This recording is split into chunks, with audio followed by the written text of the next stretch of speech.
I've been working with the channel Purple Insider to deliver great stories about the history of the Minnesota Vikings.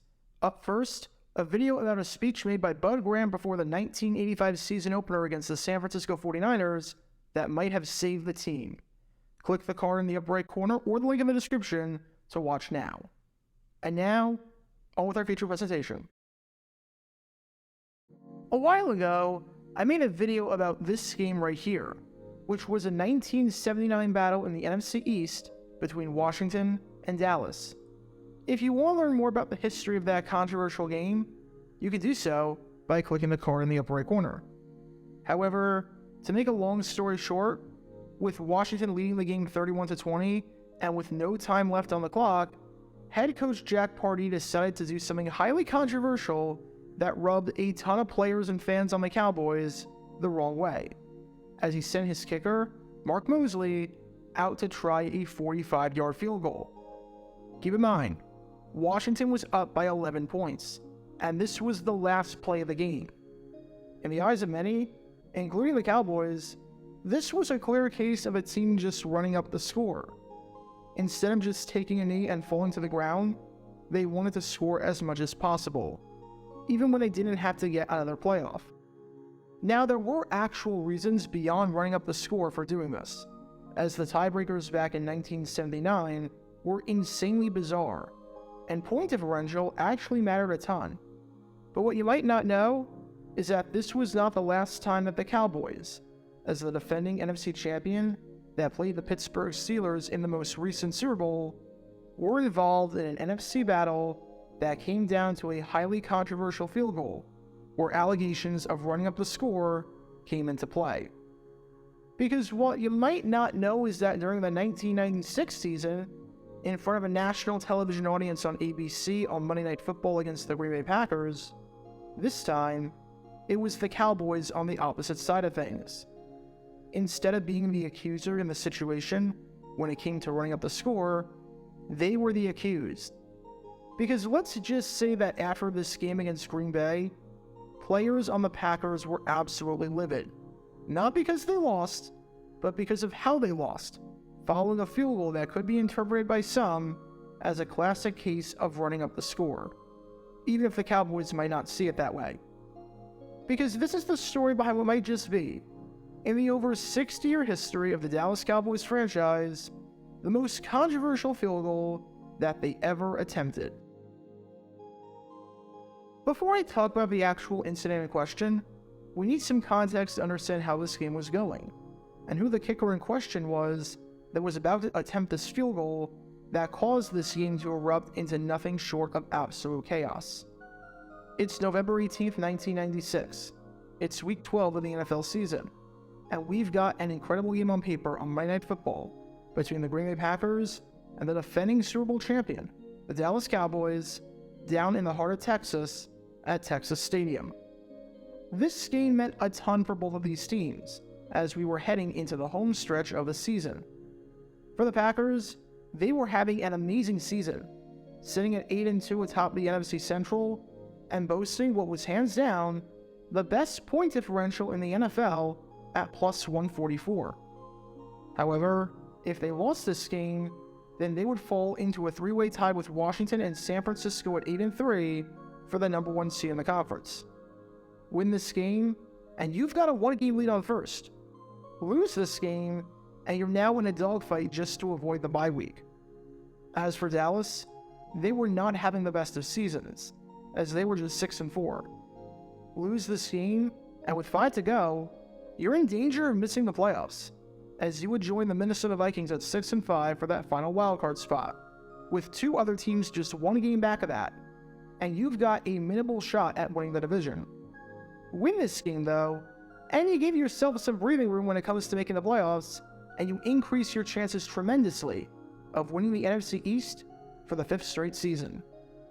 As for how this game turned out, well, many people criticized the job that Barry Switzer did as the head coach of the Cowboys, and rightfully so. However, many people consider this game to be his finest job as a head coach at the pro level, because the Packers' offense, widely considered to be the best in football, and widely considered to be an offense that could move the ball down the field at will, could do absolutely nothing here. Dallas's defense was dominant. Through the first 58 minutes of the game, Green Bay had yet to score a single point. They were shut out. Brett Favre, the reigning MVP and the frontrunner for this year's MVP, did nothing, as he threw for under 200 yards and got sacked 4 times. Only once did the Packers even have a play go for more than 20 yards. In the first half, the Packers ran just 3 plays in Dallas territory and never crossed the Cowboy 45-yard line. It took until the end of the third quarter, on the 8th drive of the game, for the Packers to even so much as cross the Dallas 45. Truly, this was a dominant performance defensively that shocked a ton of people. Maybe not so much for the fact that the Cowboys won, as they were the slight favorites, but for the fact that the Packers looked completely lost offensively.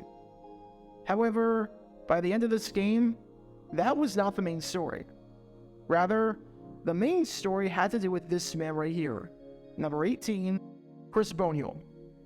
He had been with the Cowboys since 1994, and he was one of the best kickers in all of football, to the point where I'm not sure, especially from inside 40 yards, you were taking anyone in football over Boniol. In 1995, he led the NFL in field goal percentage, going 27 for 28, which comes out to 96.4%, at a time when the league-wide average was somewhere in the ballpark of 77%, and at a time where only one other kicker, Jeff Wilkins of the San Francisco 49ers, had a percentage above 90%. On top of that, he hit an incredible 25 straight field goals from Week 4 through the end of the regular season, with that streak extending to 28 straight if we count their divisional round game against the Philadelphia Eagles. And to start off the 1996 season, he was picking up right where he left off, as he was 17 for 21, while being perfect in his last 6 games, going 12 for 12, including a 2 for 2 outing in his most recent game, where in a 20-17 victory against the San Francisco 49ers, he hit the game-winning, walk-off 29-yard field goal in overtime. Special teams players don't necessarily get a whole lot of love, but everyone knew just how good Boniol was, and how influential and important he was to the success of the Cowboys. As if you got inside 50 yards, you knew you were walking away with at least 3 points. But this game against the Packers? Well, this was another level. In the first quarter, Boniol got the Cowboys on the board on the first drive with a 45-yard field goal. Cowboys lead 3-0. On the second drive later in the quarter, after the Cowboys' drive stalled to the 19-yard line, Boniol lined up for a 37-yard field goal, which was good.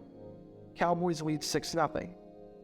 Drive number 3 as we're in the second quarter, and with Dallas stalling at the Green Bay 24-yard line, Boniol is brought out to try a 42-yard field goal, which was good. Cowboys lead 9-0. Drive number 4, and sure enough, this one stalls at the 27-yard line, so Boniol is brought out to try a 45-yard field goal, which was good. Cowboys lead 12-0. Drive number 5, and after a lengthy drive that stalls at the 17-yard line and takes us to the end of the first half, Boniol is brought out to try a 35-yard field goal, which was good. Cowboys lead 15-0. At this point, Boniol is 5 for 5, with literally every single Dallas drive ending with 3 points, and Boniol has tied the NFL record for most field goals made in the first half of a game.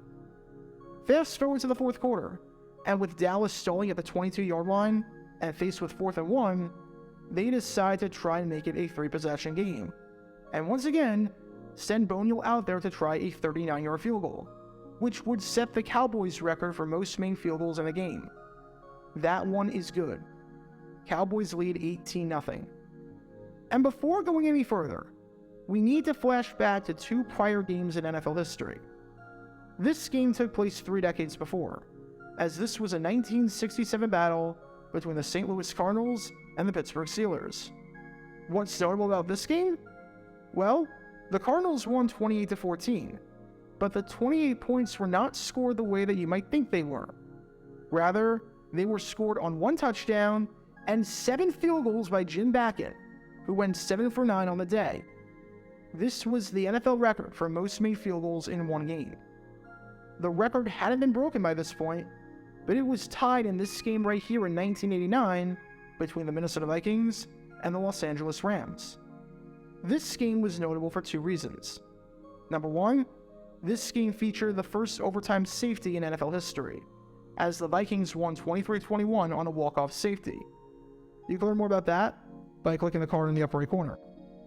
But for the purposes of our story, the important thing is that during this game, Vikings kicker Rich Karlis hit 7 field goals, tying the record that Bakken set 2 decades before. Today, the record is 8 kicks, held by Rob Baronis of the Tennessee Titans, who did this in a game against the Houston Texans.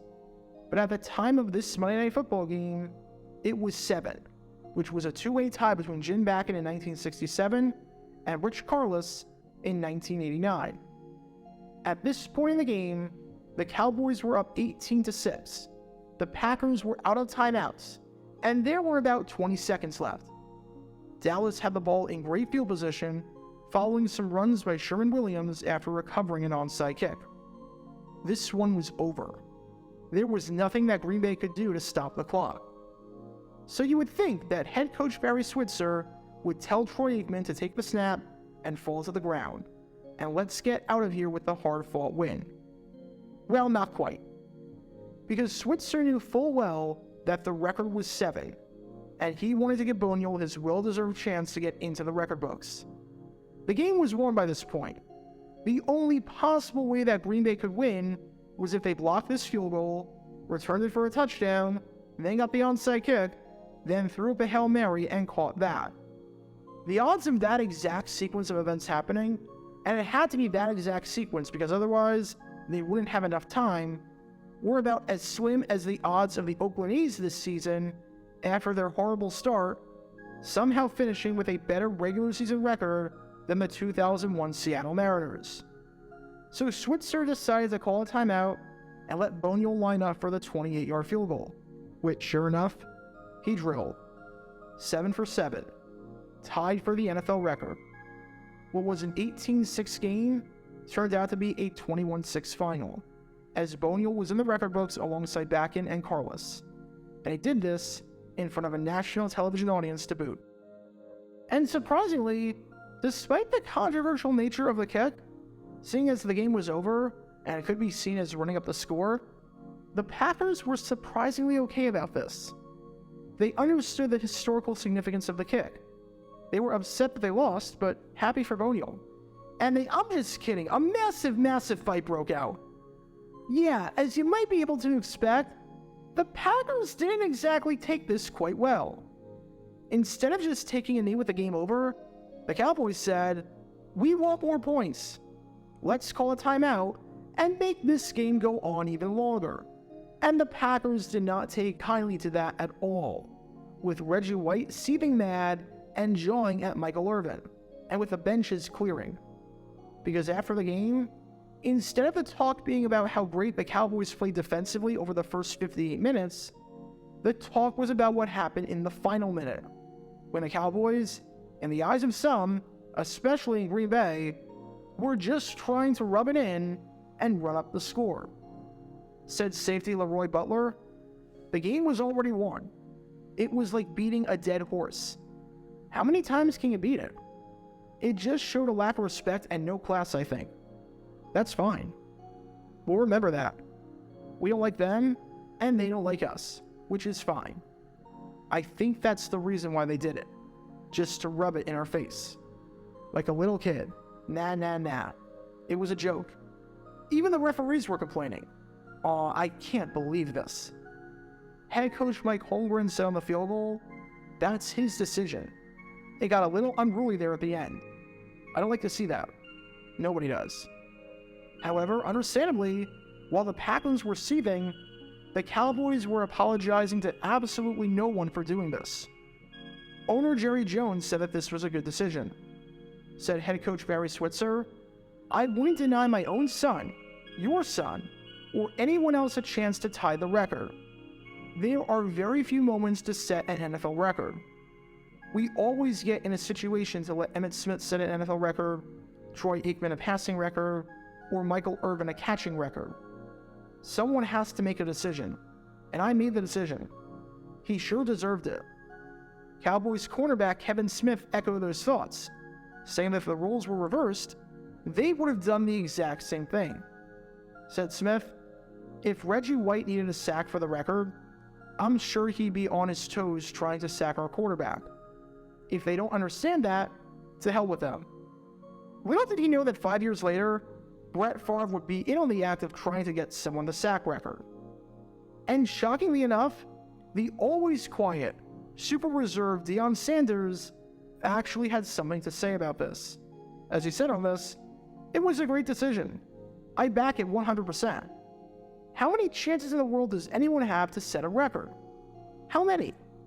You tell me if Reggie White is going for his 8th sack, he's going to pull up? If Leroy Butler is going for his 6th interception of the game, he's going to knock it down? Hell no. I don't understand that. You talk the talk all week. For someone to get upset about that, that's unbelievable." Now, obviously, there's a flaw with the logic that both Smith and Sanders are using. And that's the fact that if White or Butler need a record, the opposing offense is calling a play.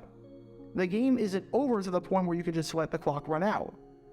It's almost like the difference between having a chance to set the scoring record in a basketball game when you're winning big and you're at the free throw line versus having a chance to set the scoring record in a game where you're winning big and there's 1 second left and you heave up a half-court shot. There's a clear difference. One of them you don't have to do, and the other one you can't just not try and give maximum effort. However, you understand where they're coming from. In their eyes, this was a chance at history, and you're a professional team. Don't like it? Then stop it. But don't be mad because you guys play like trash. There's no such thing as running up the score. For what it's worth, Boniol was excited to break the record, but was disappointed with the circumstances behind breaking it and the ugliness that ensued afterwards as a result. And to also be fair to the Packers, there is no way that the players knew the record. It's not like in your prep work for the game, you're studying NFL history and saying, "Oh wait, the record for most kicks in a game is 7.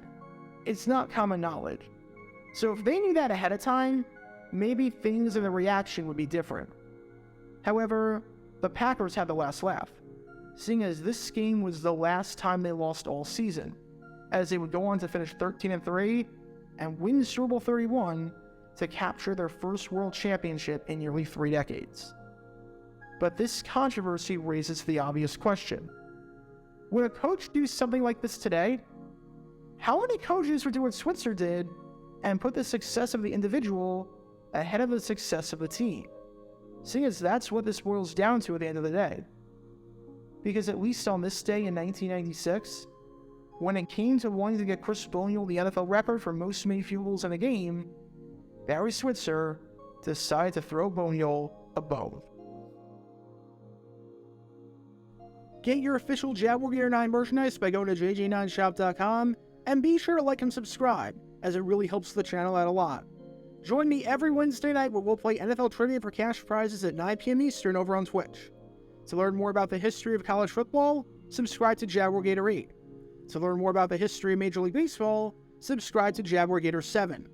Also, special thanks to all of our Patreon supporters for helping out the channel. Your support is greatly appreciated. See how you can become a patron and request future video topics in the description below.